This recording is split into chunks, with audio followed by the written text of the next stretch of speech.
Hello, hello, hello. I think it's good. Also, just check. Okay, good. Yeah.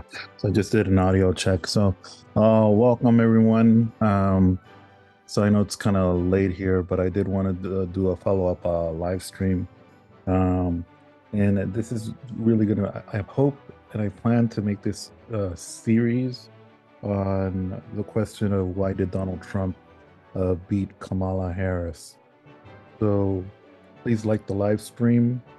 And yeah, so we'll get right to it. I just finished watching Alan Lichtman's live stream, and because as some of you may know, he is the U.S. presidential election guru who has a track record, 90 some percent accuracy rate track record dating back to 1984 of predicting the correct winner in our U.S. presidential elections.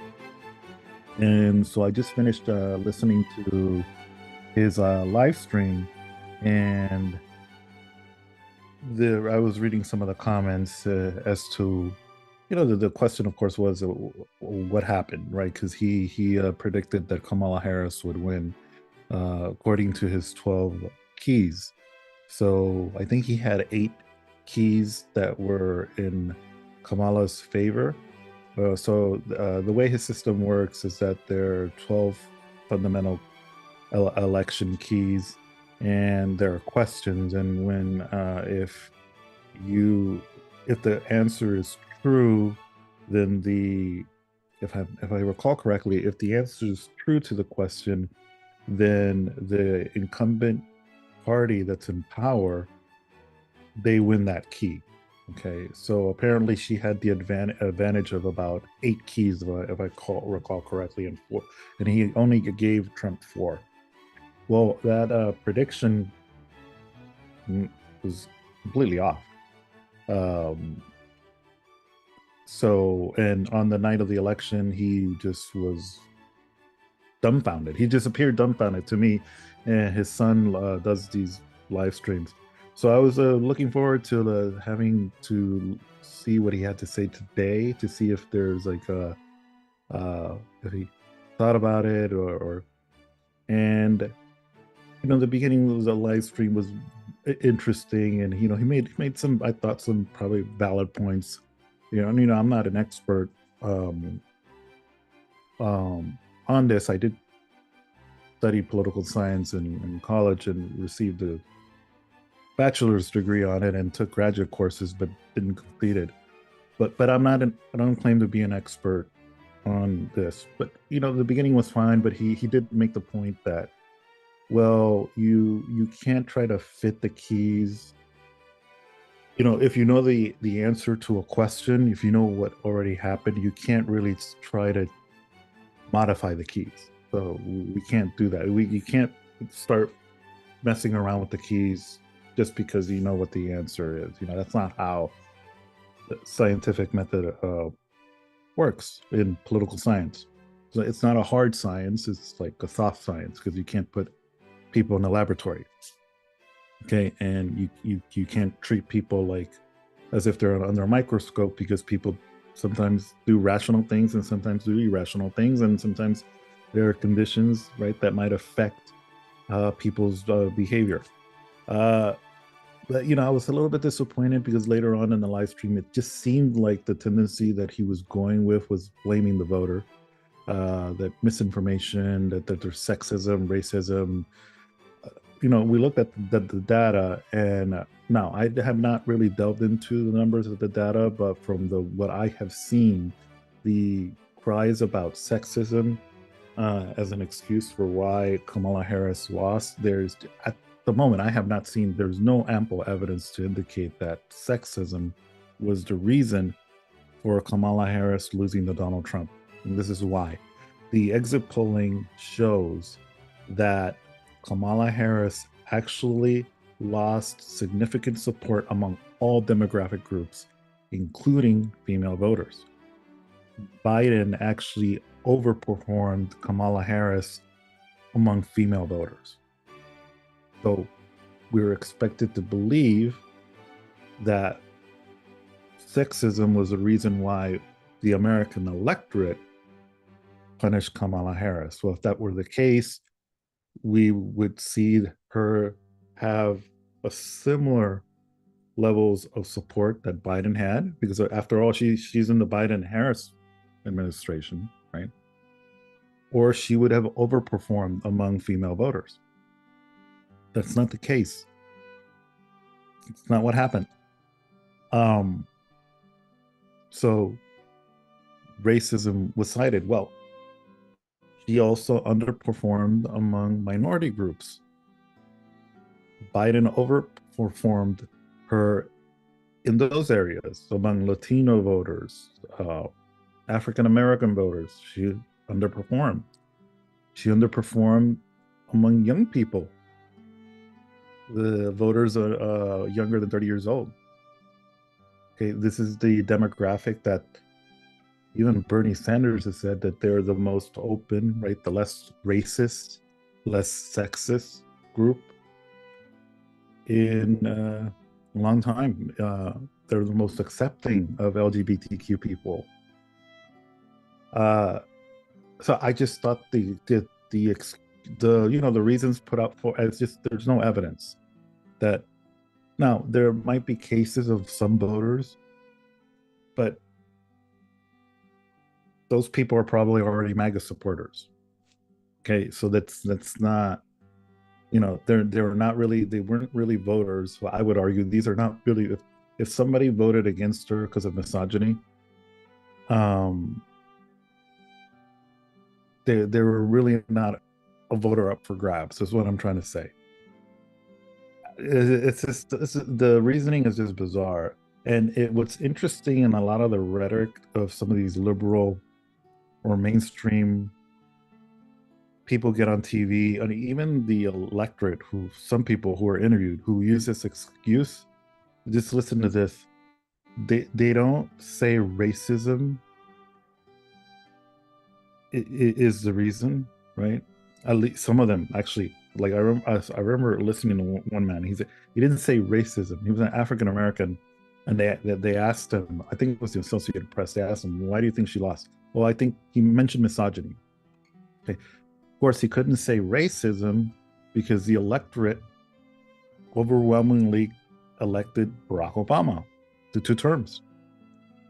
So I think that's it's kind of interesting. Um, I know Lichtman, I think, did mention racism and sexism and misinformation, that the voters are being fooled and so forth. And I don't buy that because there's just no evidence. You can't just make these flippant remarks without having adequate proof. And again, yes, there are voters who probably think that way, most likely do, but again, those voters, you were never going to win those voters anyhow. Um, so yeah, so let's get to it. I did want to take a look at the numbers so far, and I think that this will just be a very brief uh live stream here. But I wanted to take a look at the following here. Let me see if I can share the screen here. Is it this? Yeah, I think here we go.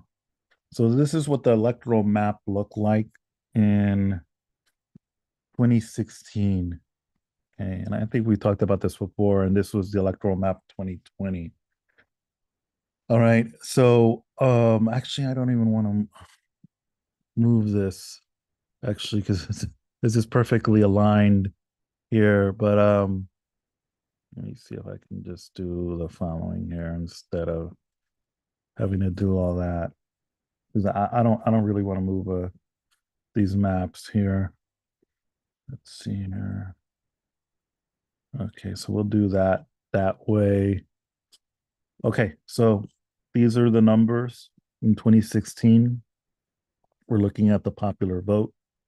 And again, and I don't have the demographics in front of me, but apparently our demographics have changed in the past 10 years. There are actually more people living, this is my understanding, there are more people living in the US now than there were 10 years ago.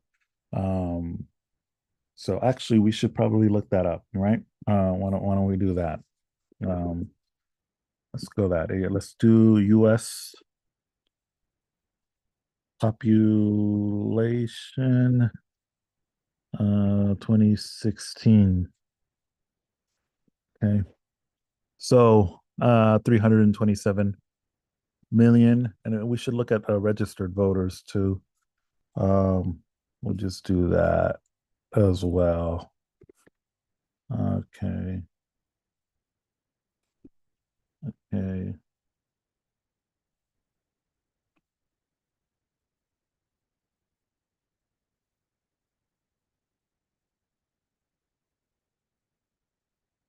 See if we get a number. So I know this is not really, but it's saying here America soared to new heights 2016. 200 million people are now registered to vote for the first time in US history. So that's what we have in 2016. All right. So the popular vote in 2016 was 62 million, almost 63 million for Trump, and 65, almost 66 million for Hillary Clinton. Okay, that those were the results.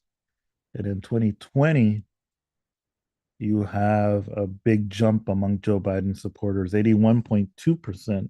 I mean, 81.2 million to Biden and 74.2 million to Trump. Okay. Now, the let's see if I can find this is the shocking part of this year's election, and I hate when this happens. So we have a 81 million for Biden, right, in 2020, and so far as of right now, as they're counting the votes, and they're not finished counting, but they're almost done. They'll probably be done in a week. Trump basically almost identical numbers, right? Last election, he got 74, right? 74, what was it? 74.2 million. Okay. Right. 74.2 million. And then this election, he gets 73.4 million, slightly under, right? So he's probably going to repeat after everything, all the votes are counted. He's probably going to repeat the same popular vote results that he had in 2020. So we had Joe Biden with 81,206,283,501 votes. Yet Kamala Harris so far has 69 million votes, 12 million short from the Biden number so far. And probably when they're done counting all the ballots in California and Arizona, because it's taking a long time, and a couple of other states, she'll probably still be 10 million short. So the question is, let's say it's 10 million.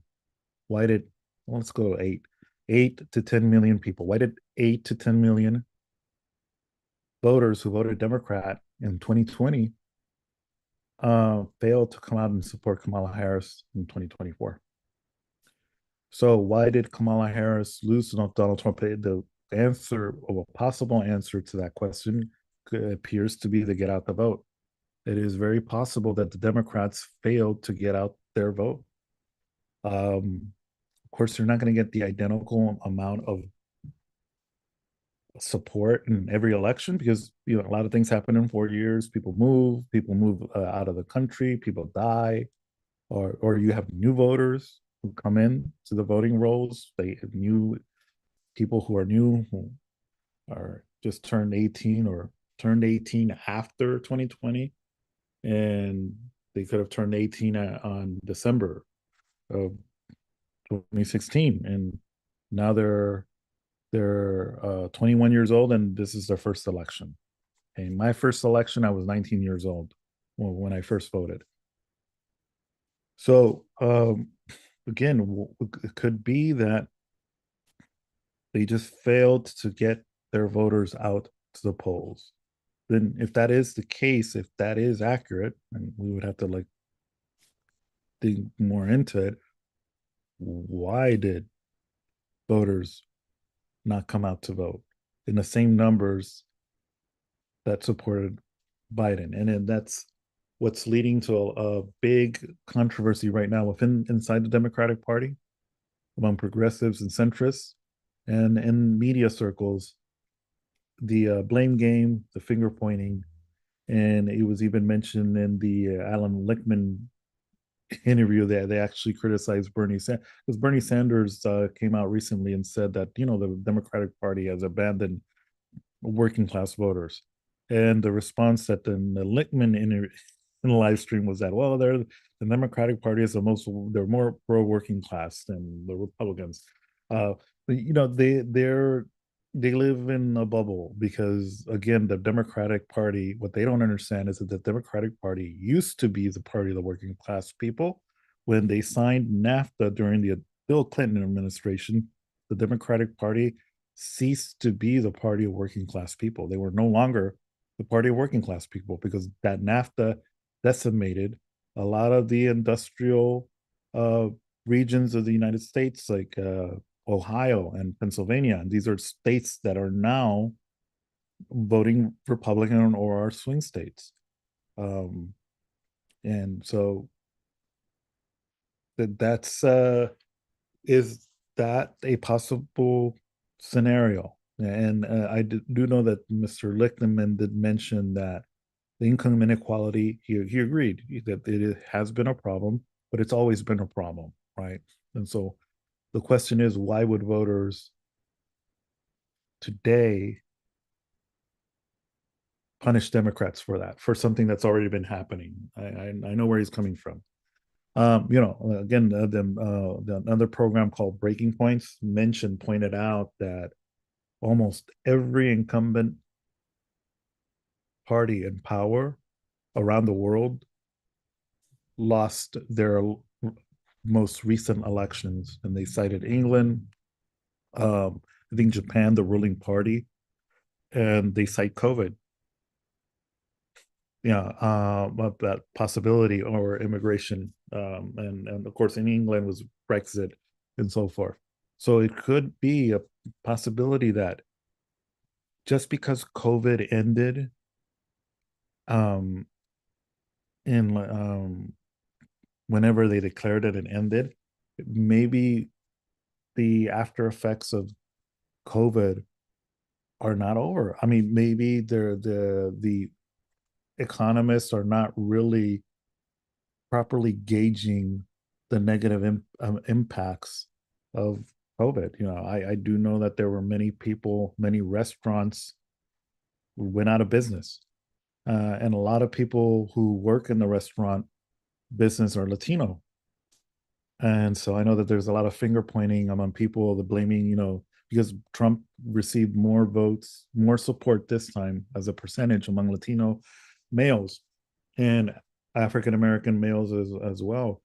But again, I think a lot of people are not, they're not realizing, and people like Alan Lichtman too. And I don't want to, I don't hate the guy, but again, I think that a lot of people are just refusing to understand the plight that people have to endure. I know that there was a Sizzler nearby where I live here, been around since I was a little kid. Okay, almost like a staple of the community, right next to the Rouse supermarket. Um, they shut down, and I used to go to that Sizzler when I was a college student, and I was working to on taking classes and working on getting into my career in education. And I remember going there during the onset of the Iraq War. This was 20 years ago. And I had met a lot of those people who worked there. A lot of the staff there were Latino. That Sizzler closed after approximately, like, I think 2 years after the COVID.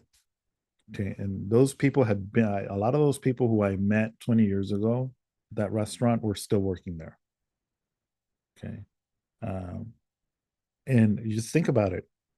20 years ago, those people were not young people. They were probably in their 30s. what's going to happen to you as a Latino person when you're in your 50s or 40s and boom, you've lost your job? What do you do? Okay. Are you going to rely on the government's stimulus checks? Right. They didn't give enough money. What does a 50-year-old people in their 50s do once they're out of a job? Okay. And so this is something, question that's not addressed by these academics and by mainstream media. Well, always when we have an election, they just want to blame someone. It's misinformation, it's sexism, it's racism. Never in the discussion is maybe the person lost their job, right? Or maybe the sector, and you might say, okay, yeah, but that's just one person. But those people have families. They probably have kids. They have maybe girlfriends, boyfriends, husbands, wives, parents. Okay. So this does not just affect them. That situation probably affected their families. And that's just like one case study. Okay. The restaurant business were decimated. A lot of businesses were decimated. And what a lot of people don't want to come to grips with is that many people in the restaurant business, many people who do the dirty work are Latino people. Uh, so uh, so yeah, that could be a reason, and I think also kind of making light of that, it just does not help uh, to understand the situation. So we have to try to be objective and look at the information and see, again, address the question: why did Kamala Harris lose to Donald Trump? So I think let's take a look at. So we looked at the numbers, and we haven't looked at the Senate races and the House races yet. But there was something else that was mentioned here by the AP. And let's see here. I think it might be this one. And God, I hate this. You have to, oh, God, not good. Okay. Okay. No, this is not what I, and I'm blind right now. I'm like nearsighted. So I've, my glasses is, my glasses are not, functioning here. But, so yeah. And I think maybe I lost the article, but, let's see. Is it this one here? Um,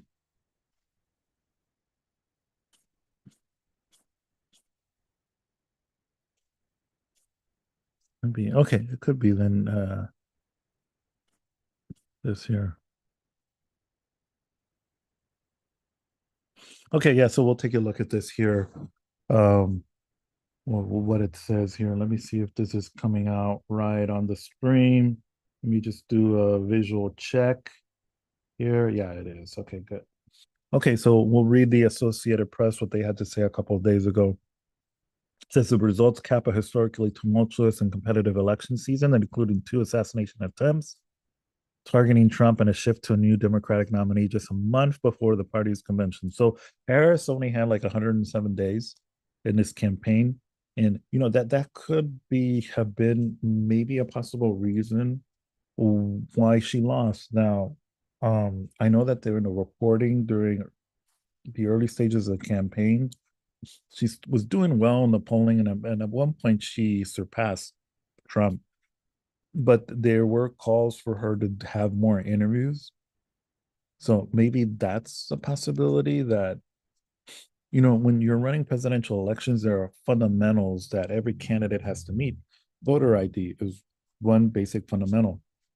Most voters just don't know who the vice president is. You ask, you do maybe a poll asking people who is your vice president, and historically, traditionally, you get very low marks And again, I would probably have to look at the data to see whether the U.S. electorate actually knew who their vice president was. And could that be also confusing the voters? She's a vice president, but she's running for president, right? So who's actually running for president? Well, I thought Biden was.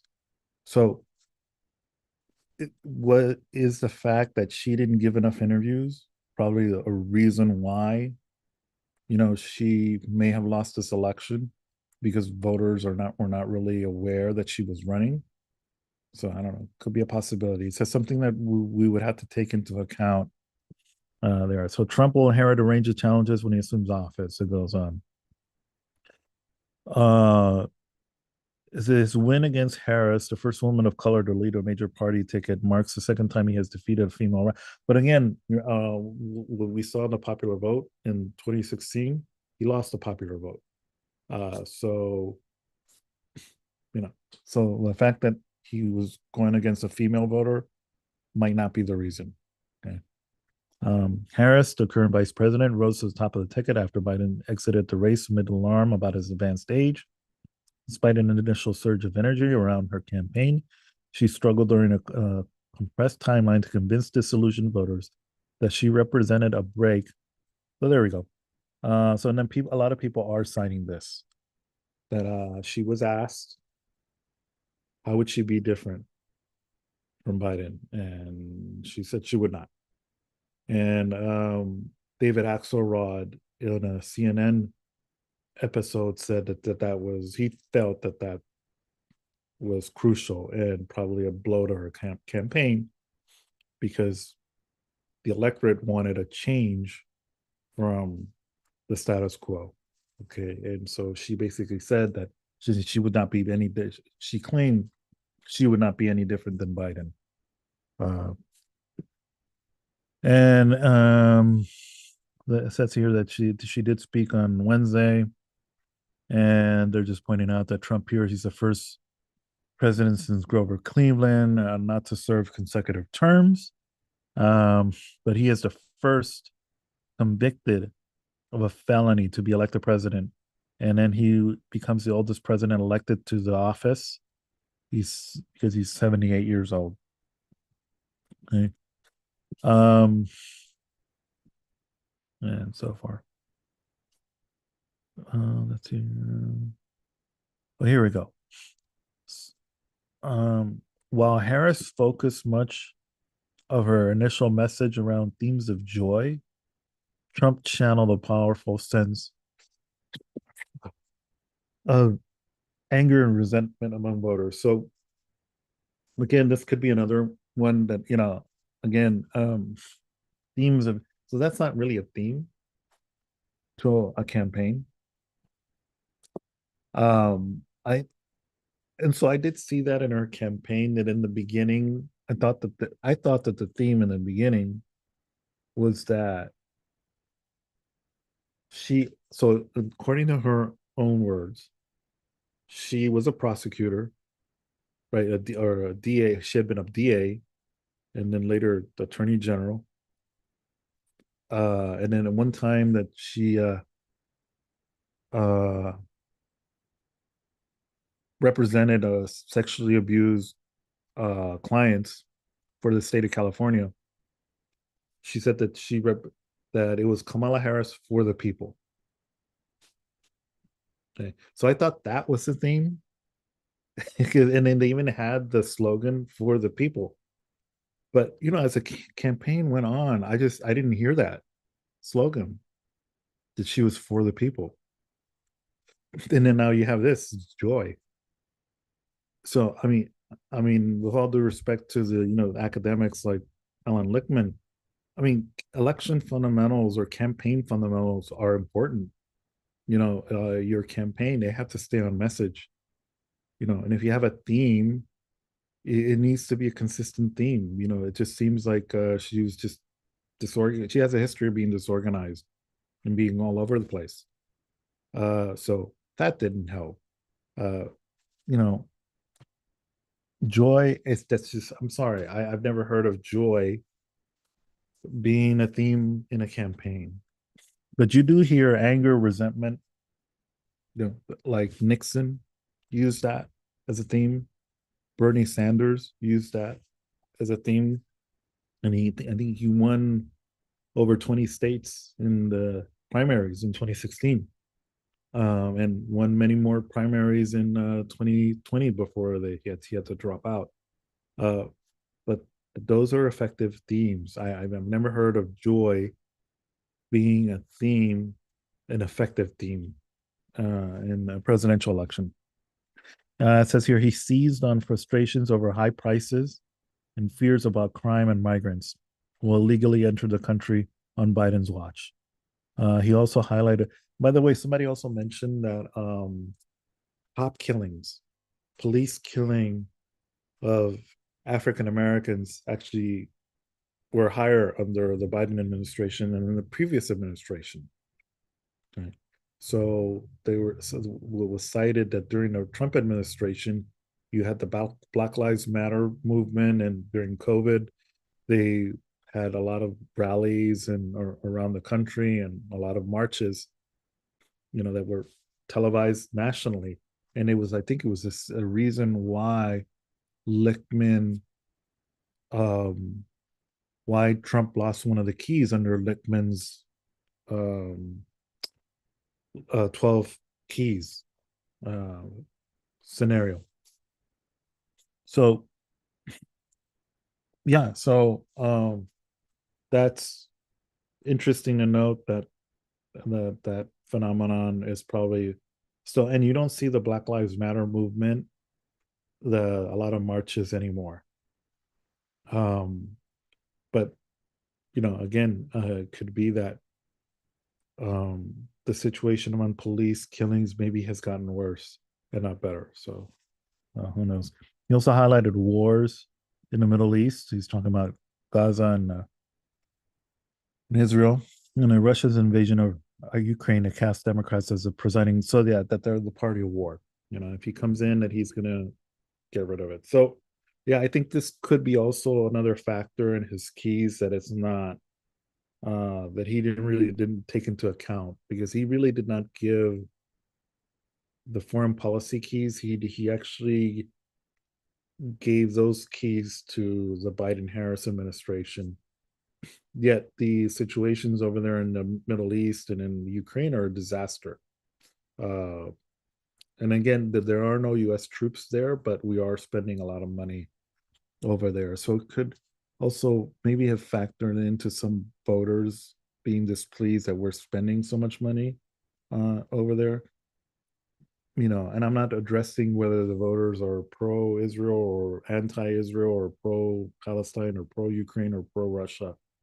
I'm just saying just the fact that they were giving billions to um those countries to help them while people are struggling economically here, maybe played a role. And if that did play a role, then they're going to punish the president um in power for that.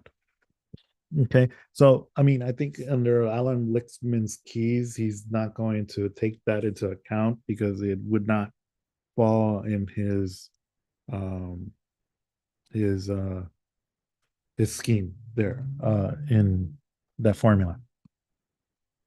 Okay, so I think that's gonna be it here.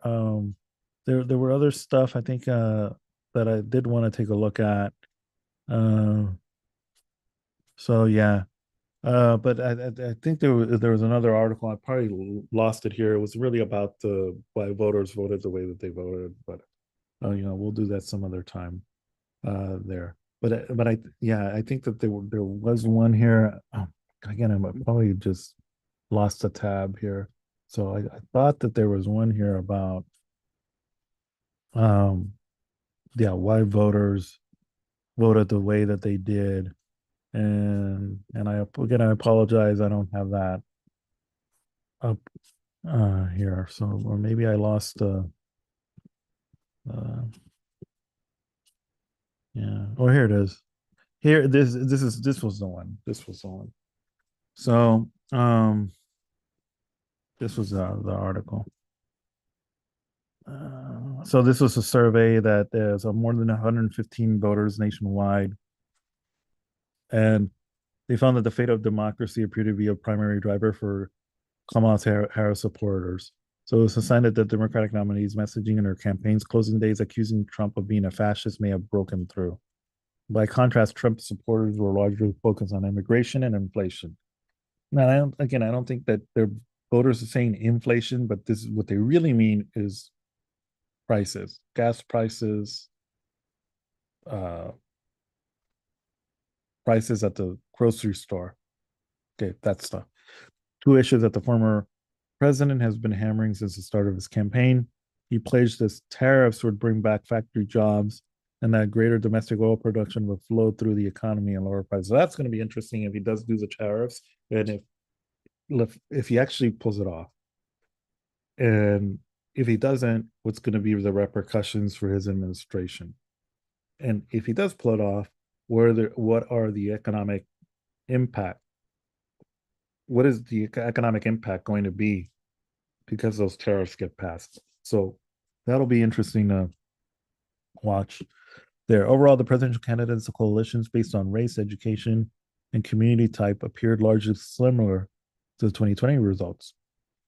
The preliminary AP vote cast findings, however, hinted at some shifts among demographic groups that could be meaningful for the ultimate outcome, including among younger Black and Hispanic voters. Okay. Um,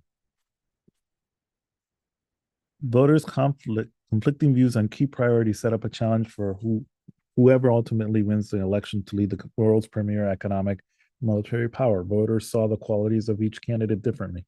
They were more likely to describe Trump as a strong leader than they were Harris, but she had an edge over him on being seen as having the moral character needed to be president.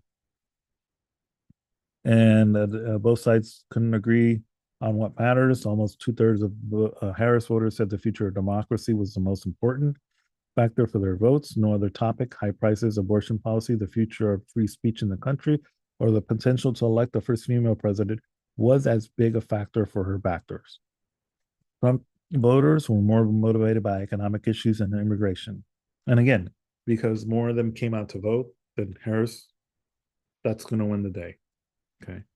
About half said high prices was the biggest issue factoring into their election decisions. Okay. So I think this is the key there. Okay. There's no recession, yes, but the voters are saying that this is what they're most concerned about. Okay. And Kamala Harris said that she would look into price gouging and that she would do something about it. Yet her surrogates later came out and said she's not really going to hold corporate America accountable for that. So, yeah, I'm sorry, but you know, mixed messaging is going to hurt you in an election. So, about as many said that of the situation at the U.S. Mexico border, only about one third of Trump's voters said democracy was the most important factor for their vote. So, in other polls that are saying democracy, so it's actually both sides are mentioning that. And I know that some people in the mainstream media saw the high percentage. I think it was Chuck Todd. They were like, oh, look, 39% say democracy, right? That they're voting for democracy and 11% abortion. You add those numbers is 50%. So that's a good sign for Harris. Again, that 39%, part of the 39% were Trump supporters because they too were citing democracy. Okay. About half its backers labeled the economy and jobs as a top issue facing the country. Okay. Well, about one third says the top issue was immigration. But so the big issue here is the economy among Trump voters. Now, Harris's base was focused on a broader range of issues. 3 in 10 called the economy a top issue, while about 2 in 10 said abortion was, and about 1 in 10 named healthcare and climate change. Okay. So, possibly that they couldn't get the climate change supporters out to vote, maybe. We have here that more than 8 in 10 Trump voters were white, more than 1 in 10 were non-white. Okay, so this is an overwhelmingly white electorate for Trump. Harris' coalition um, was about 2/3 white, okay, and about 1/3 non-white. About half of the women backed Harris, while about half of the men went for Trump. Okay, it's persistent from 2020. Other key elements of the candidates' coalitions appear to hold as well. More than half of the voters with a college degree backed Harris. About half of those without a college degree voted for Trump. Harris performed more strongly in cities and suburbs. Okay, yeah, that's true. We've seen that in a lot of the exit polls. And then in the rural areas, it was Trump. Okay. Some groups may have shifted. Okay. Um, One potential trend could be among younger voters whose political lives have been shaped by the presence of Trump now in his third presidential election. And I think another thing that they're not pointing out with younger voters is that maybe a lot of these younger voters graduated or were going to school, public schools during COVID. Okay. Uh, we have to consider that, possibly. Voters under the age of 30 are a fraction of the electorate, but about half of them supported Harris compared to 6 in 10 who backed Biden. Okay? So she underperformed among young voters. Slightly more than 4 in 10 young voters went for Trump, up from 1/3 in 2020. Okay, but again, we have to keep this in mind. Yes, that he's hitting these numbers, but that's also because there are fewer voters. So he's going to hit a higher percentage because the volume among the vote share is lower. Another shift that emerged was among Black and Latino voters. They appeared less likely to support Harris than they were to back Biden 4 years ago. About 8 in 10 Black voters backed Harris. So we're talking about Black voters, male, female, right? Down from 9 in 10 who backed Biden. Okay. More than half of Hispanic voters supported Harris. Okay. But 6 in 10 supported Biden in 2020. So we're seeing the same drop in level of support among both Black and Latino. Okay. Trump's support among those groups appeared to rise slightly compared to 20. So again, maybe it's rose slightly because you have less voters who came out to vote and less voters who supported Harris. Okay, Trump's numbers are almost identical from 2020. Yeah, he'll probably surpass it by just a little. Okay, and again, they were supportive, but again, you can't get out the vote. Yeah, yeah. It says here that they were motivated to support their candidate, but the Trump people had more voters out there, so that's not going to help you. And yeah, that's from 2020. About half of Biden's backers said that they were voting for him because they were against Trump. Okay, so that would be interesting to see if the people, the 10 million less voters in the Democratic Party column and the Harris column this time, were those 10 million, did those out of how many of those 10 million actually voted in 2020 for Biden? And how many of those voted for Biden not because they were excited to vote for him, but because they were voting against Trump? That's going to be interesting if we can find out the answer to that question. So this year, roughly 2/3 of the Harris voters said that they were motivated to vote in favor of her. And again, that's high, but we have less voters that came out to vote. So probably that number probably will be high. If in fact the answer to this question is that most of these 10 million who supported Biden did so because it was an anti-Trump vote, if those people did not come out to vote in this election, driving these numbers up, these enthusiasm numbers up for Harris. Only about 1/3 were voting in opposition to Trump. Okay. So that's something to consider. Um, again, the misinformation and sexism, racism, we just in this we're just there's no evidence. We're not seeing it here. Okay. Now, did the Trump voters did they vote out of racism and out of fear? Yeah, probably. Most likely. I would not be surprised. But from what we're reading here, it just does not seem that Harris's supporters are voting on those issues. The Trump voters were half of them were voting on economic issues. Uh, yes, we're seeing a slight uptick among minority, but we're probably seeing a slight uptick of support percentage wise because you're missing 10 million votes that you had in 2020. So of course those numbers are probably going to go up. And again, this is just a speculation. We don't know. But it just raises a lot of questions as to why Kamala Harris uh, lost to Donald Trump. So please like the live stream. Thank you guys so much for watching. We'll do a follow up. Um, well, I don't know when. Recently, I've just been having a slight headaches, but if I don't have a headache tomorrow, if I have time, maybe we can do a slight, small live stream here. Thank you so much for watching, guys, and have a great evening.